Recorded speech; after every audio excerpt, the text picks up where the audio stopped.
जय श्री कृष्णा। करवा चौथ की हार्दिक शुभकामनाएं आप सभी को। आप सभी के लिए ये त्यौहार बहुत सारा प्यार और बहुत सारा आशीर्वाद लेकर आए। ये त्यौहार इसलिए बहुत ज़्यादा विशेष होता है क्योंकि इस दिन एक तो गणेश चतुर्थी होती है, कार्तिक मास में आने वाली चतुर्थी पर ये जो चौथ आती है इसे करवा चौथ भी कहते हैं।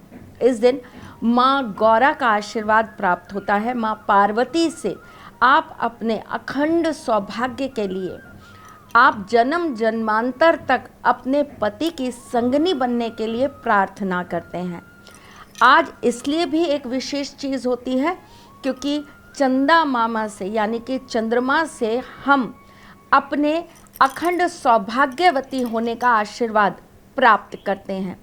ऐसा लगता है जैसे मानो समस्त देवी देवता धरती पर हमें आशीर्वाद देने के लिए चंद्र देवता के साथ आकाश से फूलों की बरसात कर रहे हों, जैसे कि हम आज उनसे सर झुकाकर जो भी मांगें वो हमें वो सब कुछ प्रदान करें।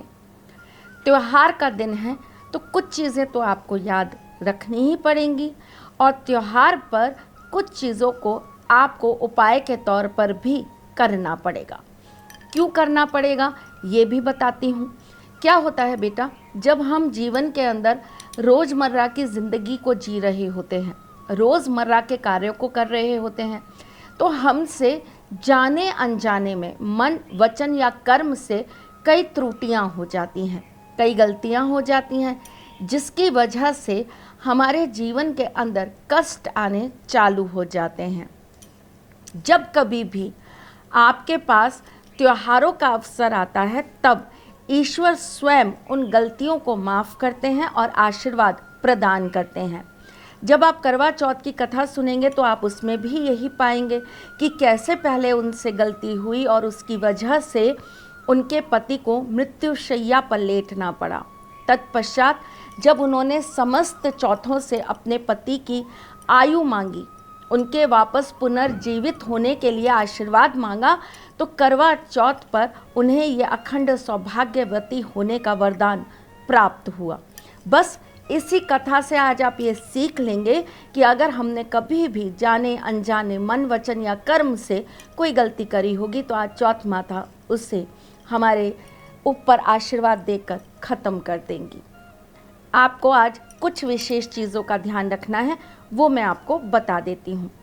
फैशन के तौर पर करवा चौथ को मनाने का बिल्कुल भी प्रयास मत करिएगा, ये फैशन नहीं है। ठीक है, मान रही हूँ कि सीरियल्स में, डेली सोप्स में, बहुत सारी पिक्चरों में करवा चौथ को इतना ज़्यादा हाइप किया गया है कि ये एक फैशन सिंबल हो गया है। हर औरत इसको बस फैशन की तरह मनाना चाहती है, लेकिन आपके लिए ये बहुत पावन पर्व है। यह आपके जीवन में अखंड सौभाग्यवती होने का एक बहुत बड़ा वरदान है। आज के दिन आप जागृत कलर्स ही पहनिएगा, जैसे कि पिंक, मैजेंटा, लाल, गुलाबी, इसी तरह के जागृत रंग पहनिएगा। आज के दिन आप बिल्कुल भी नकारात्मक रंगों को प्रयोग में मत लीजिएगा, जैसे कि काला, नीला, भूरा, बैंगनी, इन कलर्स से आज आप थोड़ा सा दूर रहिएगा। हम फिर पहन लेंगे ना बेटा, इतने सारे त्यौहार आ रहे हैं, कल परसों तरसों कभी भी और पहनेंगे, लेकिन आज नहीं पहनेंगे। अगर आप कोई भी पीले रंग का, हरे रंग का कैसा भी कपड़ा पहनते हैं तो इसके ऊपर एक लाल रंग की चुन्नी ओढ़ लें।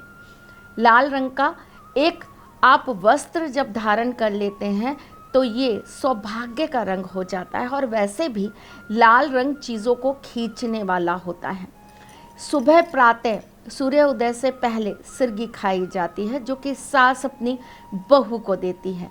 लेकिन एक विनती हर सास से ज़रूर करना चाहूँगी, सिरगी के साथ प्यार भी दीजिएगा, भरपूर आशीर्वाद भी दीजिएगा।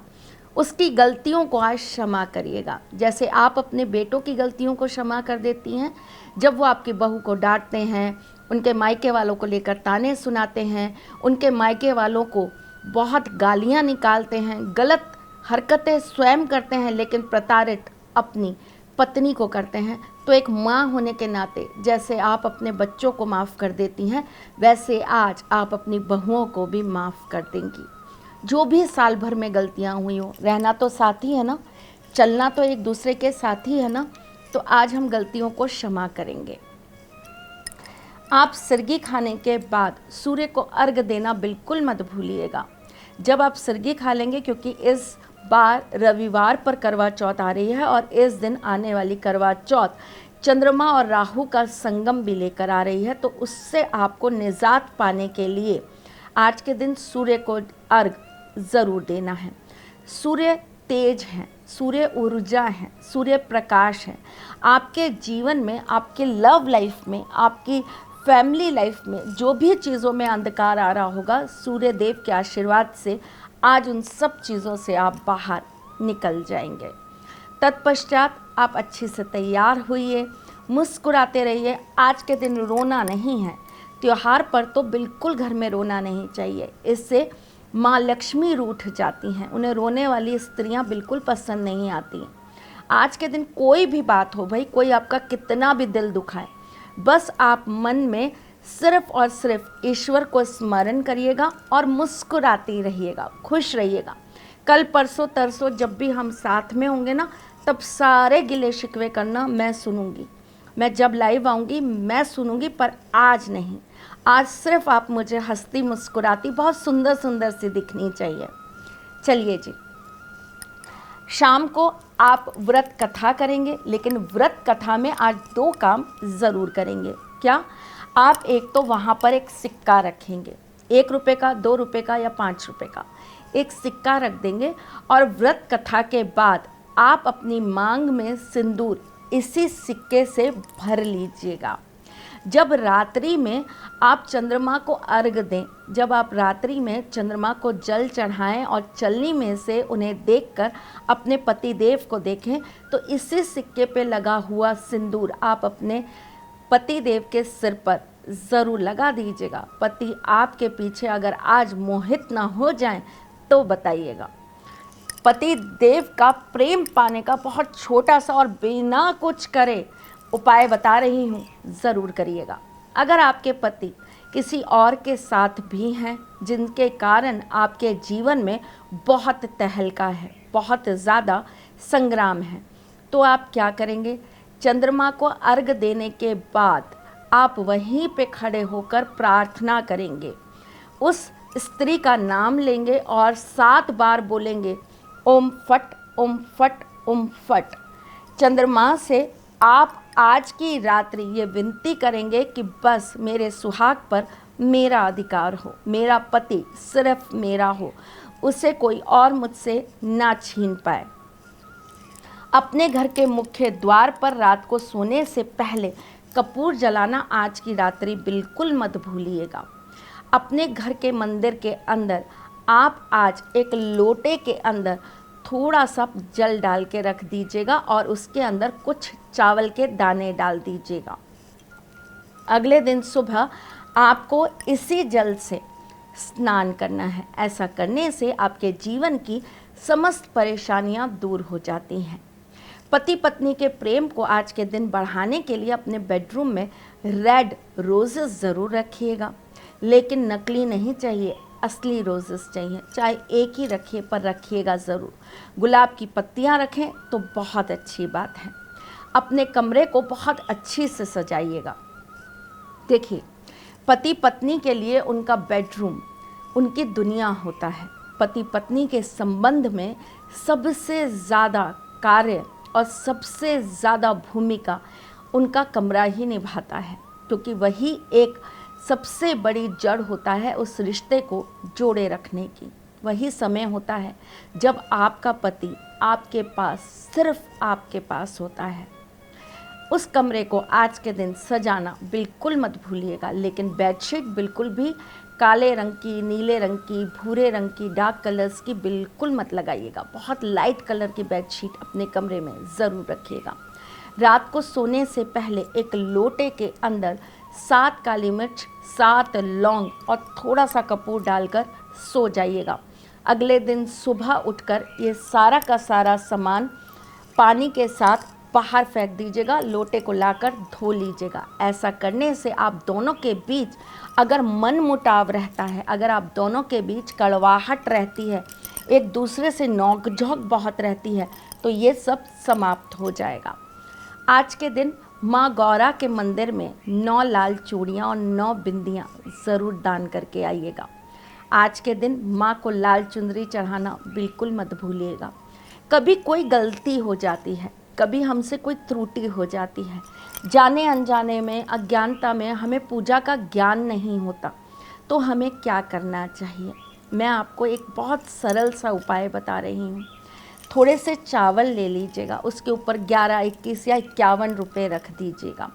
थोड़ी सी उसके ऊपर हल्दी बुरक दीजिएगा और फिर उसके ऊपर एक सुहाग का कोई भी सामान रख दीजिए, चाहे चूड़ी रख दीजिए, चाहे बिछिया रख दीजिए, चाहे आप बिंदी, चाहे सिंदूर, जो भी आप कर सकते हैं आसानी से, सरलता से, वो आप रख दीजिए। और किसी भी मंदिर में जाके वहाँ की पंडिताइन को आप वो अगले दिन ज़रूर दे आइएगा, उनके चरण स्पर्श करिएगा और उनके सामने ये बोलिएगा कि मुझसे जो भी भूल चूक हुई हो उसके लिए मुझे क्षमा करें और मुझे आशीर्वाद दें कि मैं अखंड सौभाग्यवती रहूं। जिनके पति उनसे दूर रहते हैं, वो साथ नहीं रहते, उन स्त्रियों को व्रत तो बहुत खुशी खुशी करना है, ठीक है, फ़ोटो देखकर ही आज व्रत तोड़ेंगे, परंतु व्रत बहुत मन से और प्रसन्नता से करेंगे।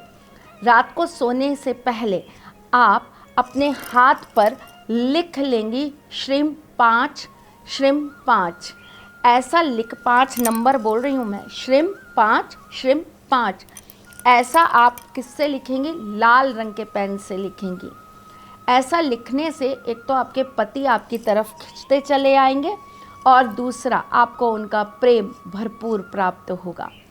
आज के दिन जब आप शाम को पूजन करने बैठें तो आप अपने पल्ले से, अपने पल्ले का जो आपका ये छोर होता है ना, इस पल्ले से करवे को ज़रूर 7 बार इस तरीके से घुमाइएगा और उसके बाद इस पल्ले को अपनी दोनों आँखों पे लगाकर अपने मस्तिष्क पे लगा लीजिएगा। ऐसा कहते हैं कि ये करने से आपको अखंड सौभाग्यवती होने का वरदान प्राप्त होता है। आप जब भी पूजा करने बैठें बहुत खुश मन से बैठिएगा, कोई गिले, कोई शिकवे, कोई शिकायत मत रखिएगा। आज के दिन वैसे तो बहुत सुंदर सुंदर मेहंदियाँ लगवाती हैं औरतें अपने पैरों में, अपने हाथों में, यहाँ तो बहुत रिवाज है, परंतु बस एक छोटी सी चीज़ मैं आपसे अनुग्रह ज़रूर करूँगी। आज अलते का बहुत महत्व होता है और अलता लगाने से आपके जीवन में पति का प्रेम भरपूर आता है। तो आज के दिन अपनी हथेली के बीचम बीच चाहे एक डॉट ही लगाना, पर अलते का ज़रूर लगाना, अपने पैरों में अलता ज़रूर लगाना, पायजाब पहनना बिल्कुल मत भूलना। कहते हैं कि क्या होता है इन चीज़ों से, ये आपके सौभाग्य की निशानी होती है। 16 श्रृंगार के साथ जब आप व्रत पूजन करेंगे तो आपको जीवन के अंदर उसका भरपूर लाभ मिलेगा। चलिए जी, चलती हूँ, फिर आऊँगी कुछ नया, कुछ अलग, कुछ अद्भुत लेकर। तब तक के लिए मुस्कुराते रहिएगा, रिश्तों में मजबूती बना के रखिएगा, अपने साथी के साथ यूं ही जुड़े रहिएगा, प्यार देते रहिएगा, प्यार लेते रहिएगा, ख्याल रखिएगा अपना और उनका जिनसे आप प्यार करते हैं। मैं जल्द आपसे मिलने आऊँगी, तब तक के लिए जय श्री कृष्ण। सारथी माँ त्रिशला ज्योतिष के क्षेत्र में विश्व विख्यात नाम है। ज्योतिष शास्त्र में पीएचडी माँ त्रिशला पिछले 22 वर्षों से ज्योतिष की सभी परंपरागत विधाओं के साथ साथ अनेक दुर्लभ गुण विधाओं जैसे परछाई एवं नव्स के अध्ययन से अपनी सटीक भविष्यवाणी और पूर्वानुमान के लिए विख्यात हैं। अपने उपायों द्वारा लाखों लोगों का जीवन संवार चुकी माँ त्रिशला लगातार 2016 से ज्योतिष विभूषण अवार्ड प्राप्त कर रही हैं। साल 2018 में उन्हें उत्तराखंड के मुख्यमंत्री त्रिवेंद्र सिंह रावत ने ज्योतिष विभूषण अवार्ड से सम्मानित किया था और साल 2016 में उन्हें राजस्थान में बेस्ट एस्ट्रोलॉजर के अवार्ड से नवाजा जा चुका है।